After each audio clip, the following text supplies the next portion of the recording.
Bienvenidos una vez más a Evangelio Bíblico. A continuación te vamos a compartir una prédica del pastor José Manuel Sierra. Recordemos que la Biblia dice que si la palabra de Dios es lámpara a nuestra vida, es obvio que va a alumbrar nuestros corazones para que podamos continuar en nuestra vida, pero viviendo conforme a lo que dice las Escrituras. Así es que te invito por favor a que pongamos mucha atención en el siguiente mensaje.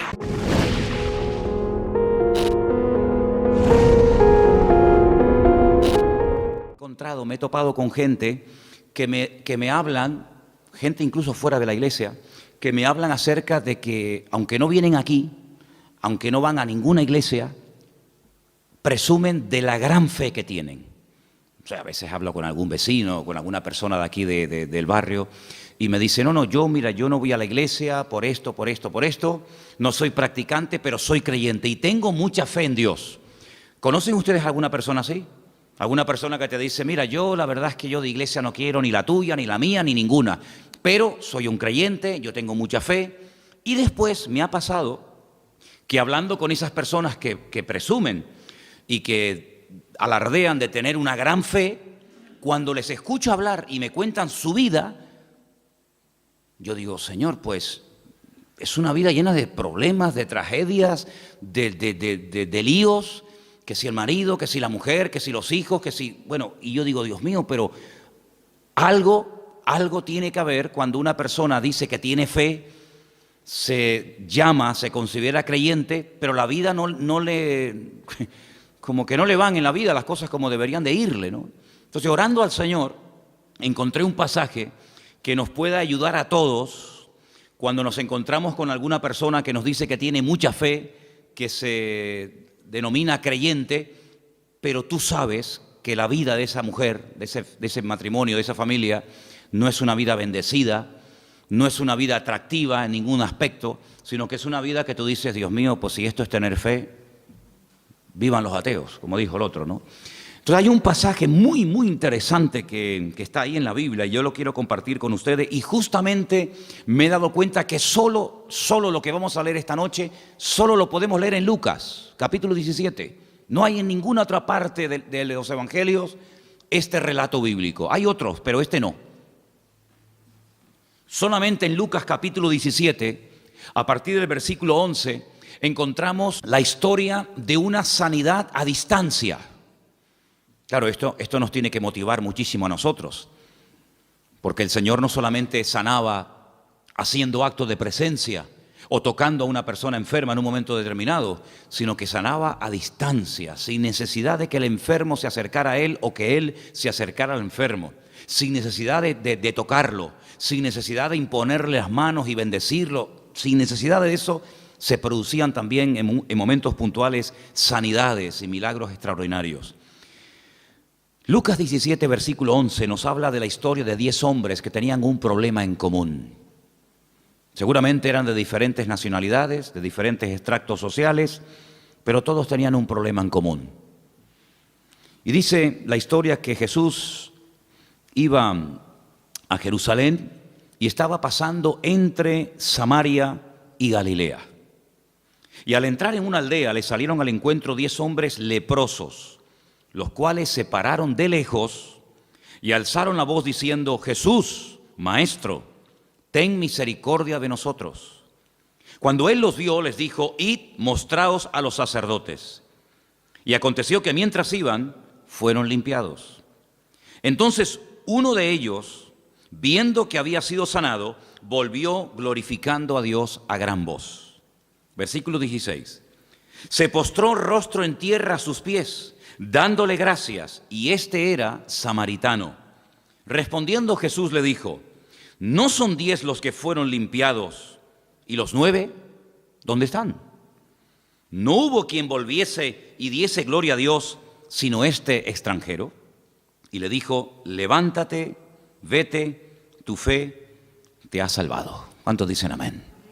Vamos a orar un momentito y pedir que el Señor nos ayude a extraer verdades que contiene este pasaje, lecciones que pueden ser aplicadas a nuestro diario vivir y que podamos salir de aquí con las ideas claras y podamos salir de este lugar esta tarde dándole gloria a Dios.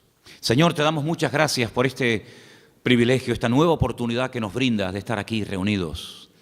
Te pedimos, Señor, de una forma especial que ahora que vamos a escudriñar tu palabra, tú ilumines nuestro corazón, nuestra mente, nuestro entendimiento, para que podamos, Señor, disfrutar del estudio de tus sagradas escrituras y podamos aprender los principios que nos van a ayudar a vivir vidas victoriosas, vidas bendecidas, y que podamos caminar según el diseño, según el propósito tuyo en nuestra vida. Bendícenos y dirígenos en este tiempo de estudio de tu palabra, Señor. Te lo pedimos unánimemente en esta tarde, en el nombre bendito de Jesús. Amén y amén. Nadie puede dudar de que estos 10 hombres tenían fe. Nadie puede dudar de eso. Los leprosos no podían vivir en comunidad. Según la ley, los leprosos, puesto que tenían una enfermedad contagiosa, tenían que dejar, en el caso de que estuvieran casados, sus esposas, sus hijos, sus maridos, en el caso de que fueran mujeres, tenían que dejar sus negocios, sus propiedades y marcharse a lugares lejanos donde no habitara nadie, puesto que, como acabo de decir, la lepra es una enfermedad tremendamente contagiosa y destructiva. Eran personas evidentemente sin ninguna esperanza. Ellos sabían que con el tiempo no iban a ir a mejor, sino al contrario, iban a terminar muriendo de aquella terrible enfermedad. Una enfermedad que la primera constancia, el primer ejemplo que tenemos en la Biblia de una persona leprosa, curiosamente fue una mujer. Una mujer que por hablar mal de su hermano, de Moisés, quedó leprosa durante varios días. Y la Biblia dice que todo el pueblo estuvo detenido sin poder avanzar en rumbo a la tierra prometida porque estaban esperando a que ella fuera sanada, y fue sanada porque dice la Biblia que reconoció su pecado y el Señor la restauró y pudieron seguir avanzando. Así que ese es el primer ejemplo bíblico que tenemos de una persona que quedó leprosa. Por eso los judíos siempre asocian toda enfermedad de la piel, toda enfermedad que tenga que ver con la piel o con cuestión de la lepra, con el hablar mal, con el criticar, con el juzgar, con el quejarse, con el murmurar. Siempre en la mentalidad, en la cultura judía, toda enfermedad que tiene que ver con la piel siempre la asocian con una forma destructiva o negativa de hablar. Así como cada enfermedad tiene, digamos, el sentido, hay 5 sentidos y cada enfermedad tiene un sentido que a través de la mala utilización de ese sentido pueden venir ciertas y determinadas enfermedades. En la Biblia se relaciona el hablar mal con enfermedades cutáneas, con enfermedades de la piel, incluso la lepra. Y estos 10 hombres vivían una vida triste, una vida en la que sabían que nunca más volverían otra vez a vivir una vida normal, a dedicarse a sus negocios, a sus empresas, a la pesca, a la agricultura, a la ganadería, o a tener comunión con sus amistades o familiares. Ellos sabían que eso se acabó. No había remedio.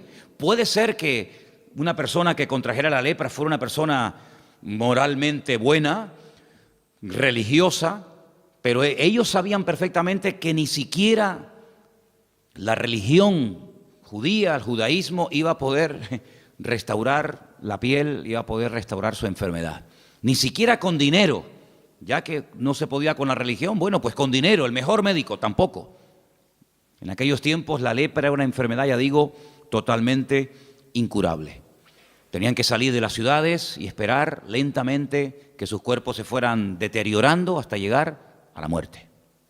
Pero se la jugaron, bajaron de esas montañas, de esas cuevas, de esos lugares donde estaban escondidos, y se la jugaron entrando a un pueblecito, a una pequeña aldea, por donde Jesús en ese momento estaba pasando. Probablemente ellos tenían información o lo habían seguido de lejos y sabían que en aquel lugar podían acercarse a él y pedirle clemencia, pedirle misericordia, un milagro. Y dice la Biblia que esta gente bajó de ese lugar donde se encontraban y de lejos se pararon y le dijeron al Señor: Jesús, Maestro, ten misericordia de nosotros. Ahora, lo curioso de este milagro es que vemos gente que tiene fe, gente que claman correctamente al Señor, con humildad. Gente que se juega la vida. Si los encontraban allí, los podían matar a pedradas, porque nadie iba a correr el riesgo de contraer la enfermedad por culpa de estos leprosos que se habían escapado del lugar donde tenían que estar viviendo. Demostraron valor, demostraron una fe tremenda en el Señor. Pero hay un ingrediente en este milagro que es el que a mí me ha llamado poderosamente la atención, porque ejemplos de fe tenemos miles en la Biblia. Pero ¿de qué sirve tener una fe tremenda en el Señor si luego no somos creyentes obedientes? ¿De qué sirve tener una fe y las ideas claras en cuanto a la existencia de Dios, en cuanto a la inspiración de las Escrituras, en cuanto al cielo, en cuanto al infierno, en cuanto a la obra de Cristo, su muerte, su resurrección, su segunda venida? Si todo eso lo sabemos y lo tenemos claro, pero luego nuestra vida no es una vida caracterizada por la obediencia, ¿de qué sirve? ¿De qué nos sirve? Encontramos en la Biblia muchas personas que creían en Dios. Encontramos en la Biblia personas que adoraban al Dios vivo y verdadero, no eran gente idólatra, pero que luego no hacían caso a lo que el Señor les decía. Me viene a la mente la palabra cuando un día el Señor les dijo a sus discípulos: ¿ustedes verdaderamente queréis ser mis amigos? Pues si ustedes quieren ser mis amigos, yo les voy a decir el único requisito que yo le pido a los que quieren tener amistad conmigo: guardad y cumplid mis mandamientos. Punto. Y Juan escribe años más tarde en una de sus cartas y dice que los mandamientos del Señor no tienen que ser gravosos, es decir, no nos tiene que costar una barbaridad cumplirlos, porque si le amamos, pues para nosotros debería ser un deleite cumplir con sus mandamientos y no ser una pesada carga que parece que aquello más que una bendición es una penitencia, es un castigo. Entonces vemos en estos hombres que sí, tenían mucha fe, pero hay un momento en el que el Señor les dice que hagan algo fuera de toda lógica. Volvamos otra vez al texto. Cuando ellos alzan la voz en el versículo 13 y piden al Maestro, piden al Señor misericordia, dice que el Señor les dice: id y mostraos a los sacerdotes. Ahora, esto de la lepra es algo muy amplio, nos faltaría mucho tiempo para estudiar en detalle cuáles eran los síntomas. ¿Por qué un sacerdote, que eran los que examinaban a la gente del pueblo, tomaba la decisión y declaraba: tienes que irte del pueblo? La Biblia nos detalla qué color, qué tamaño tenían las llagas, las heridas, qué síntomas presentaban. Y en el supuesto caso, porque la ley también hablaba de que en el supuesto caso de que esta enfermedad remitiera y quedaran sanados, pues había todo un ritual enorme, que ya me acuerdo que un día lo compartí aquí en la iglesia, de todo lo que tenía que hacer un hombre o una mujer cuando supuestamente se creía y se le declaraba sano. Entraba en un periodo de cuarentena, tenía que cortarse todos los pelos de su cuerpo, las cejas, la barba, el bigote, las pestañas, y todo eso tiene una razón de ser. Tenía que hacer una serie de sacrificios, en fin, un ritual muy interesante, pero vamos, que no viene al cuento ahora. Pero lo que sí quiero destacar es que eran los sacerdotes del pueblo de Israel los que te declaraban enfermo o los que te declaraban sano. Si te declaraban enfermo, amigo, tienes que irte inmediatamente. No puedes posponer esto para el año que viene, porque cuanto más tiempo tardemos en tomar, peor nos puede ir a todos. En el supuesto caso de que ellos te declararan sano, tenías que entrar en un periodo de tratamiento y confirmar efectivamente que aquello había sido un auténtico milagro. Ahora, si notamos el pasaje, y lo hemos leído ya detenidamente, notamos que cuando el Señor le dice a los leprosos: id y mostraos a los sacerdotes, les está dando una orden. Pero ellos no han sido sanados. Ellos no han visto sus manos, sus heridas, sus cicatrices, y han visto que automáticamente han desaparecido. Y bueno, pues tenemos que ir, lógicamente, porque tú dices que has sido sanado, pero el que te tiene que declarar sano son los sacerdotes. No es que mañana te vas otra vez a vivir a la casa con tu mujer o con tus hijos, sino que tienes que pasar previamente por la consulta del sacerdote. Y cuando uno ha sido sanado o cree que ha sido sanado, el ir al sacerdote pues es lógico, pero es que ellos no han sido sanados. Cuando ellos reciben la orden de id y mostraos a los sacerdotes, es un acto de obediencia. Ya la fe la han demostrado, por eso han bajado de la montaña, por eso han clamado al Señor, por eso han ido al Señor y no han ido a otra persona. Todo lo han hecho bien, pero ahora viene el momento de demostrar que ustedes no solamente son gente de fe, sino que son gente obediente. Y cuando se asocia, cuando se mezcla, se junta la fe y la obediencia, amigo, cualquier cosa es posible. El milagro no se produjo instantáneo, como otros tantos, sino dice, mientras iban, fueron sanados. Es decir, cada paso que daban, los iba acercando más al cambio, los iba acercando más al milagro. En nuestra vida ha habido cambios que se han producido radicalmente, ¿sí o no? Algunos sí, en unos más, en otros menos. Pero en nuestra vida ha habido cosas que las hemos dejado radicalmente, de la noche a la mañana. Pero todos estamos en un proceso, todos, absolutamente. Yo creo que tenemos que aprender mucho todavía. Tenemos que aprender a orar mejor.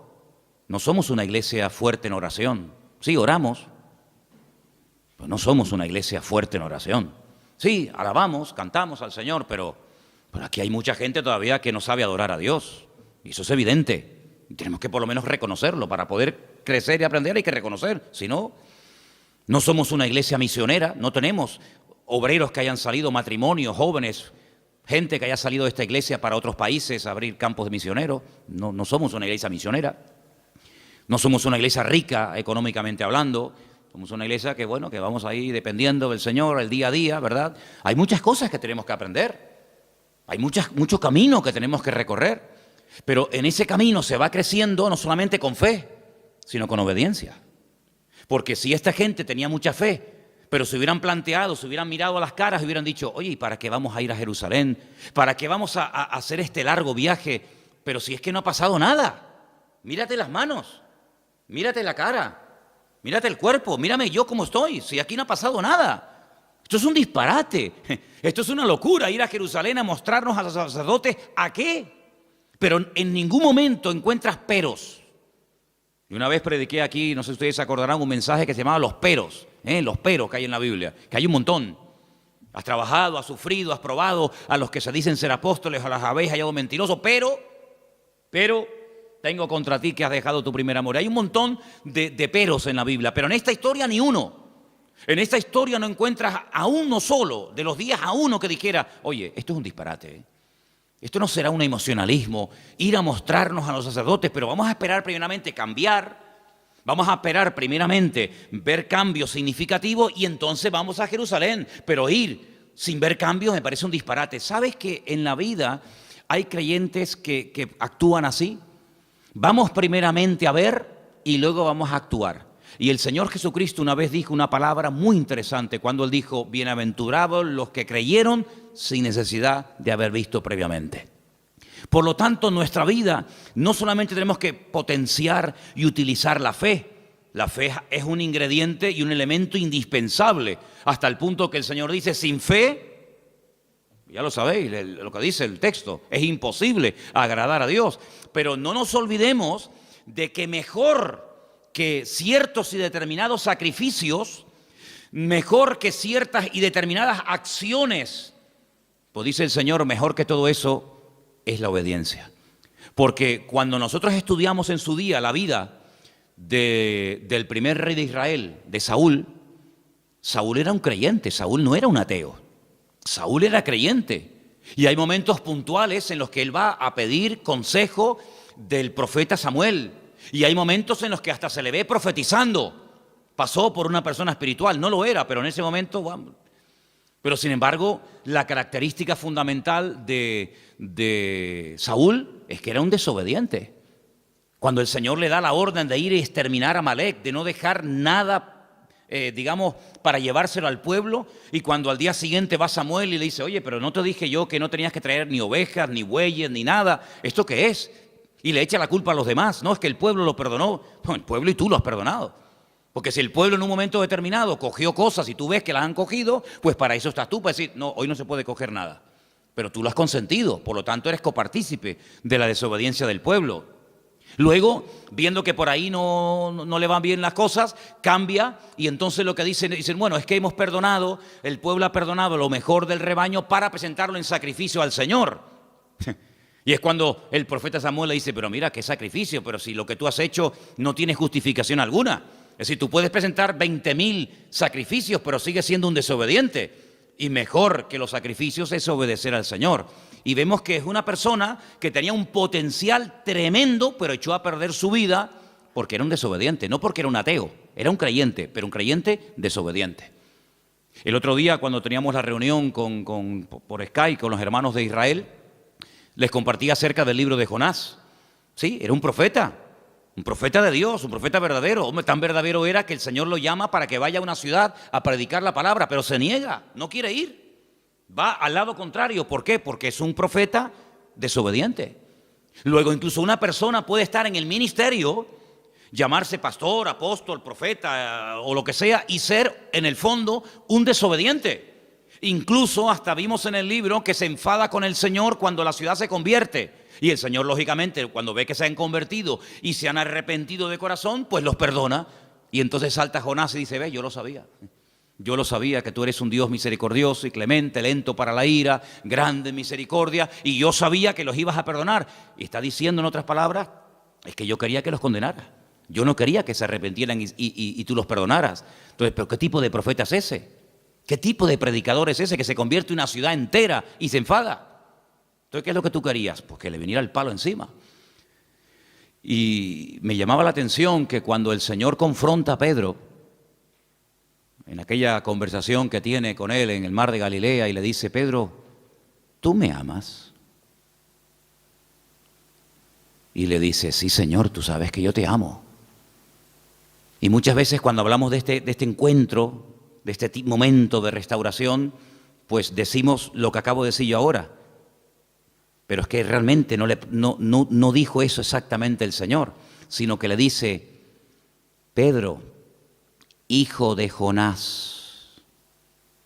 Y ahí nos damos cuenta de que el padre de Pedro se llamaba Jonás.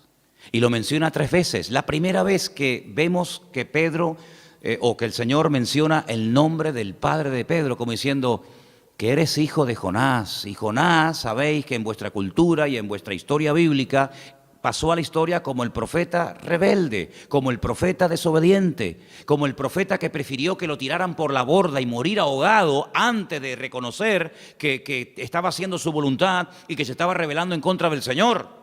Y que se enfada con el Señor cuando la gente cambia de vida y se convierte. Hijo de Jonás, que tú estás actuando con el espíritu de Jonás. Y cada vez que en nuestra vida hay un acto de rebeldía, cada vez que en nuestra vida, pues claro, negar la fe sería un disparate, sería una apostasía al negar la fe. Eso no lo vamos a hacer, Dios nos libre. Pero desobedecer es mucho más fácil que ser un apóstata. Porque ¿cómo voy a apostatar de la fe? ¿Cómo voy a negar a Cristo que me salvó y me redimió con su sangre? ¿Cómo voy a apostatar de la salvación? Es una cosa impensable. Pero ¿y cuántas veces hemos desobedecido, hermanos? Parece como que no le damos tanta importancia. Sí, el apóstata, oh, madre mía, negó al Señor, traicionó al Señor, vendió al Señor. Y eso lo elevamos a la máxima potencia. Pero es que hay algo peor. Y es ser un creyente desobediente. Y dice el Señor que para Él eso es algo tremendamente, es terrible. Y el Señor no permitió bajo ningún concepto que este hombre siguiera en el trono por ser un desobediente. Luego, lo que para nosotros a lo mejor no es tan grave, para el Señor es gravísimo. ¿Te das cuenta?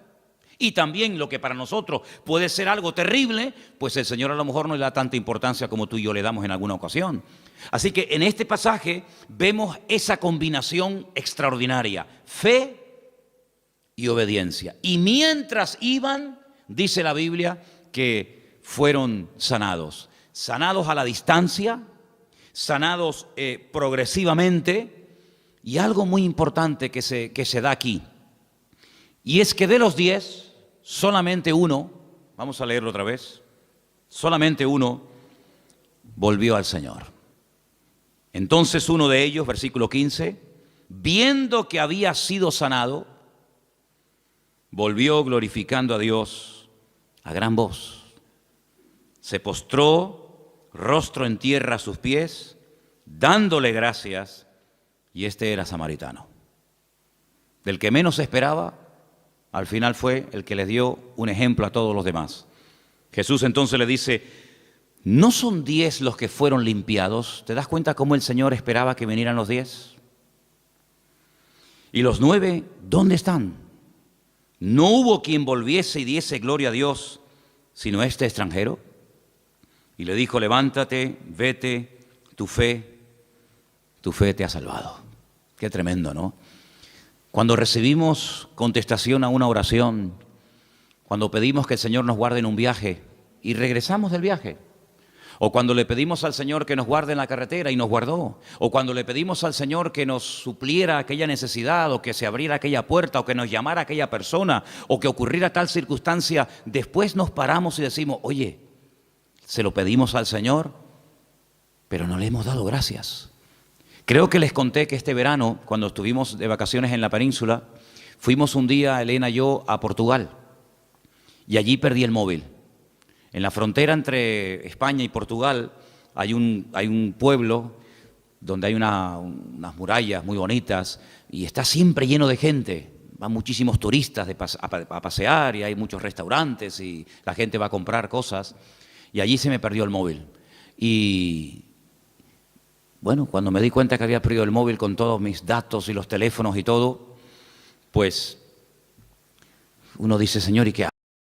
Allí oramos una oración tremenda y el teléfono apareció, ¿sabes? Volvimos otra vez a Portugal, volvimos otra vez y entrando por ese pueblecito donde estaba lleno de gente, pues resulta que un chico me llama a lo lejos y creo que oyó algo de la conversación de que estaba buscando un móvil y me localizó y me lo entregó. Y fue un milagro, pero después nos tuvimos que parar y decir, con la misma intensidad con la que te clamamos y te pedimos que nos ayudaras en este problema, con la misma intensidad tenemos que dar gracias al Señor. Lo que no puede ser es que pataleemos, lloremos, nos tiremos al suelo, gritemos, nos revolquemos, pidamos todo tipo de misericordia y todo tipo de verdad, de gestos y de palabras, y luego a la hora de recibir la respuesta seamos incapaces de decir gracias, Señor, porque aquello se resolvió porque tú interveniste, porque tu nombre fue glorificado y tenemos que ser personas agradecidas. En este pasaje que vemos aquí, que como dije al principio solamente lo encontramos en Lucas, vemos 10 personas desesperadas, pero personas que no tiran la toalla, personas que caminan en una buena dirección, no van a cualquier persona de la época a pedir ayuda, sino van al Maestro, van al Señor, claman correctamente, demuestran su fe, esperan un resultado. El resultado tal vez no fue el que ellos esperaban, ser sanados inmediatamente, pero bueno, es otro sistema. El Señor nos ha dicho a nosotros, hemos oído que una vez le puso la mano encima a un leproso y lo sanó instantáneamente. Bueno, gloria a Dios, pero en nuestro caso el Señor nos pide algo diferente. Por eso, qué importante es descubrir la forma como el Señor quiere tratar con mi vida. No copiar, no imitar, no envidiar la forma como Dios trata a fulano o a mengano, sino tú y el Señor y tú, descubrir la forma particular y privada como el Señor te trata a ti como hijo y como hija suya. Un acto de obediencia. ¿A dónde quieres que vayamos? ¿A Jerusalén? ¿Dónde estaban? El capítulo empieza, o la historia dice, yendo a Jerusalén, pasaba entre Samaria y Galilea. Entre Samaria y Galilea ocurrió esto, en un pequeño pueblo, en una pequeña aldea. Y tenemos que ir a Jerusalén. Perdonen, pero ¿y esta pateada? ¿Para qué? ¿No nos puede sanar aquí? ¿Para qué tenemos que ir a Jerusalén? A lo mejor 5 horas caminando, 4 horas, no sé. Horas caminando. Pero es lo que el Señor nos pide a nosotros. Es lo que el Señor nos está pidiendo a cada uno de nosotros. Yo pregunto, ¿estamos dispuestos a obedecer al Señor en lo que nos pide? ¿Por qué a veces somos tan testarudos y cuestionamos y retrasamos lo que sabemos que en el fondo tenemos que hacer? ¿Por qué? Porque todos dentro de nosotros tenemos un espíritu de rebeldía. Porque todos dentro de nosotros cuestionamos muchas veces lo que no tenemos jamás que cuestionar. Si el Señor nos dijera, ¿queréis que yo te ayude, que responda a tus oraciones? Vete caminando esta noche al Teide de rodillas. Sí, pero Señor, ¿cómo es esto? ¿Pero te imaginas que el Señor nos dijera a nosotros hoy en día esto?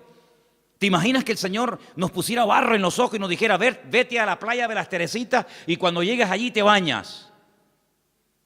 Es un disparate, es una locura. ¿Te imaginas que el Señor nos dijera, ¿quieres que te dé la petición que tienes tanto delante de mi presencia? Pues lo que tienes que hacer es irte caminando de aquí a Weimar. Y mientras vas caminando, ahí vendrá la respuesta. El Señor a nosotros no nos ha pedido esto. Yo creo que somos la generación en la que nunca nos lo ha puesto tan fácil a los creyentes el Señor el obtener respuestas a nuestras oraciones. Y yo veo en la Biblia que hay momentos en los que la gente tiene que hacer un esfuerzo. Aquí tenemos un ejemplo. El pobre ciego que lo manda caminando al quinto pino de Jerusalén, teniendo un estanque al lado como es el de Betesda. Yo veo en la Biblia que hay momentos en los que el Señor le pide a personas cosas que yo no sé, con toda honestidad, si me las pidiera a mí, si yo las haría. Mira tú, por ejemplo, a Abraham, que vive en el sur de Israel, y le dice que sacrifique a su hijo, y no lo puede sacrificar allí en la puerta de su casa. 3 días caminando, hermano. 3 días caminando. Y 3 días después de vuelta. Para subir a un monte a sacrificar a su hijo. Pero bueno, ¿y qué más da matarlo aquí que matarlo allá? Que matarlo en la puerta de mi casa, que matarlo encima de la cama. No cuestiona. Sino se levanta bien temprano en la mañana, se pega 72 horas caminando. Un señor ya mayor. Que podía decir, pero señor, yo tengo otras cosas que hacer. Tengo criados, tengo una mujer, tengo otras cosas que hacer en la vida. 3 días caminando. Pero él aprendió a obedecer a Dios. Y aprender a obedecer cuando lo tenemos claro, o cuando nos va a favor de la corriente, o cuando nos gusta, eso no cuesta nada. Pero yo creo que nuestro nivel de madurez se demuestra no tanto por la fe que tenemos. Porque fe, si no tenemos a estas alturas fe, pues menudo problema tenemos. Yo creo que el problema que tenemos hoy en día los cristianos no es tanto con la fe, sino con la obediencia.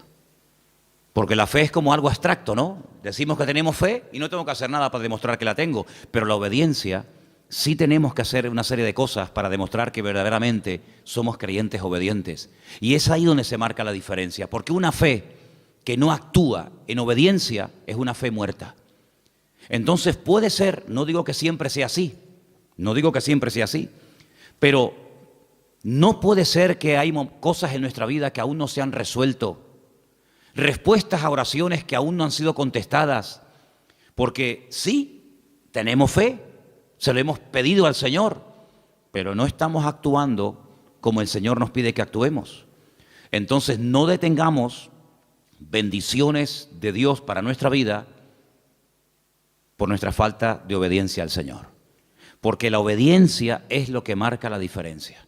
Cuando el Señor ve que estamos dispuestos al esfuerzo, dispuestos al sacrificio, y yo me pregunto, ¿hasta qué punto nosotros estaríamos dispuestos a sacrificarnos por su obra?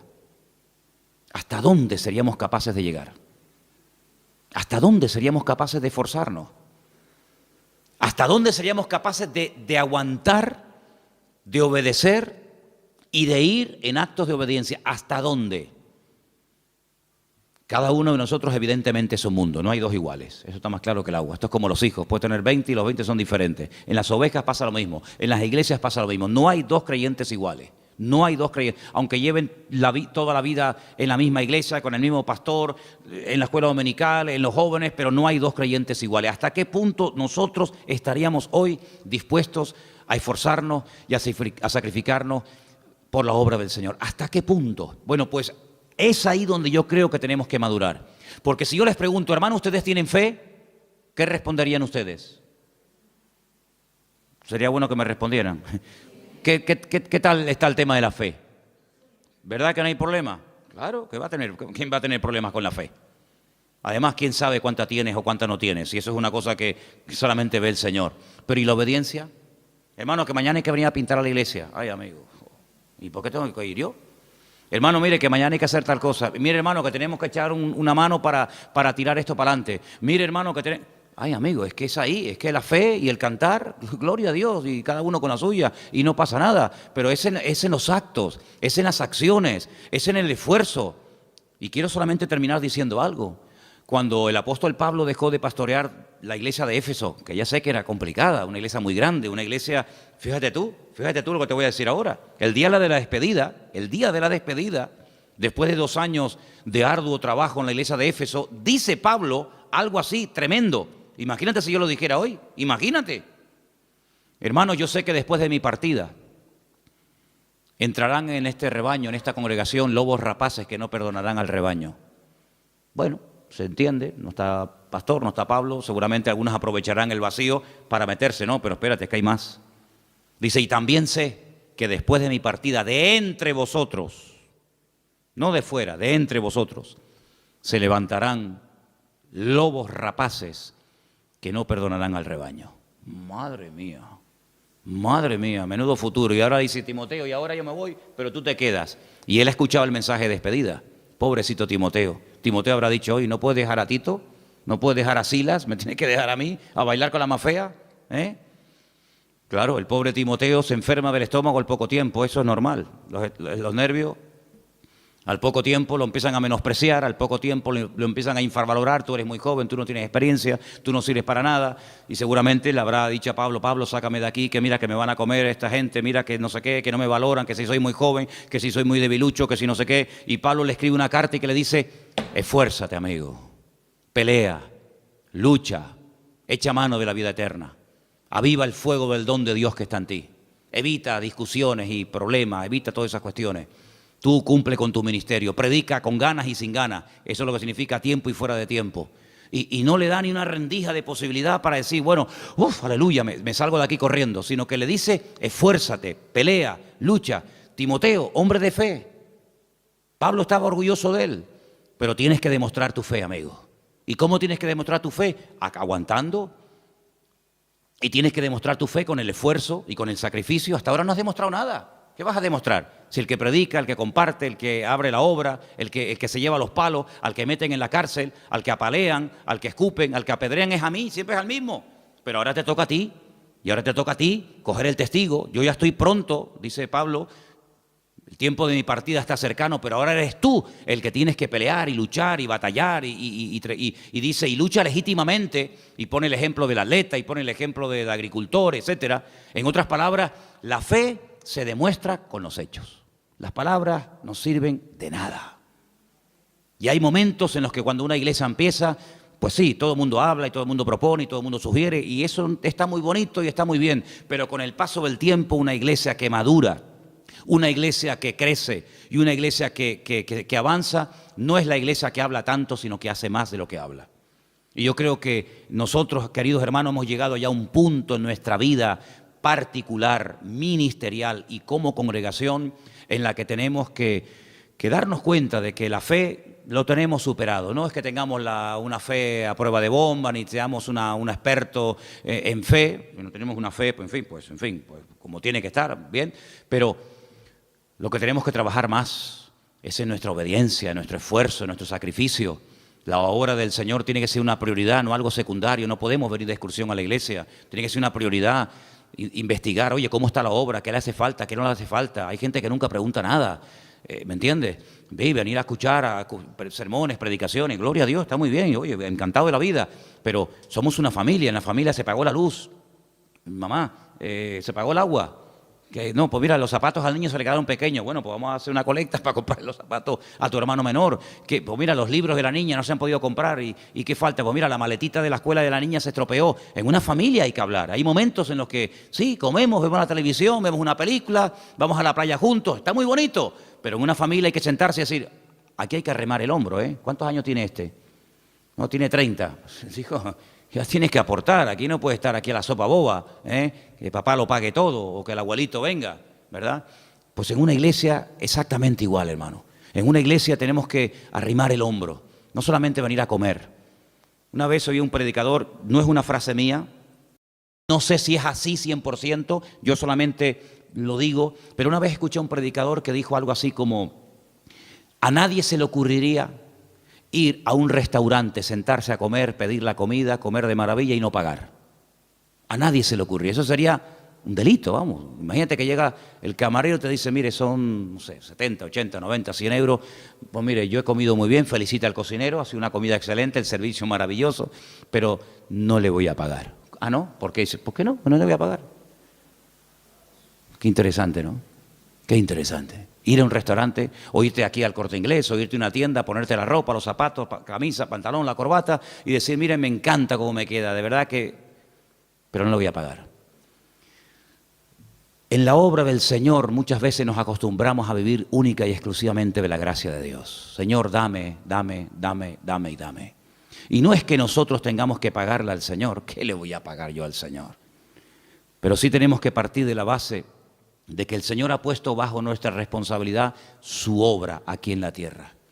Cuando el apóstol Pedro le dijo 3 veces, Señor, tú sabes que yo te amo. Muy bien, si usted dice que me ama, yo ahora te voy a poner a prueba. apacienta mis corderos, apacienta mis ovejas, atiende a mis rebaños. Si me amas, ahora tienes que demostrarlo. Decirlo no cuesta nada. Decirle a tu esposa o a tu marido, te amo, cariño, eso no cuesta nada. Te amo, ya está. ¿Verdad? Te amo. Pero amigo, es la convivencia, es el trato diario, es el aguantar, es el colaborar, ¿verdad? En la obra del Señor, el decir te amo no cuesta nada. Hay canciones, nosotros tenemos algunas canciones donde creo que sale la frase, yo para las letras de las canciones soy muy malo, pero creo recordar que tenemos varias canciones en las que le decimos al Señor te amo. Perfecto. Pero no solamente hace falta expresar nuestra fe al Señor, hace falta expresar nuestra obediencia al Señor. Y es ahí donde las iglesias marcan la diferencia. Pasar de la teoría, pasar a la práctica. Y quiero ya terminar diciendo algo. Si los 10 leprosos hubieran dicho, no vemos sentido, no le veo importancia a esto de ir a Jerusalén a mostrarme a un sacerdote, ¿para qué? Esa gente, créanme, se hubieran vuelto a su cueva o a su montaña donde vivieran exactamente igual de leprosos. Pero no igual, sino peor, porque tuvieron la oportunidad de su vida y la dejaron escapar. Yo creo que como creyentes se nos presentarán, no digo todos los días, sería tal vez una exageración por mi parte, pero yo creo que de vez en cuando a lo largo de la vida, del camino, se nos presentan oportunidades.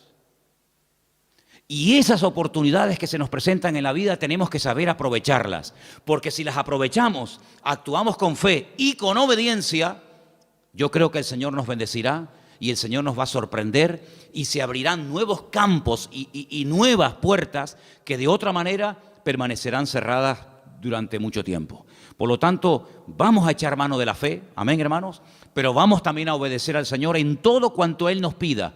Oportunidad que se nos presente para hacer algo, para lo que sea, vamos a arrimar el hombro, vamos a decirle, Señor, te amo, pero cuenta conmigo. Señor, tengo fe en ti, pero también te obedezco. Porque ¿de qué sirve tener mucha fe si después nuestra vida no es una vida de obediencia y de acatar 100% la palabra del Señor? ¿Estamos de acuerdo, hermanos?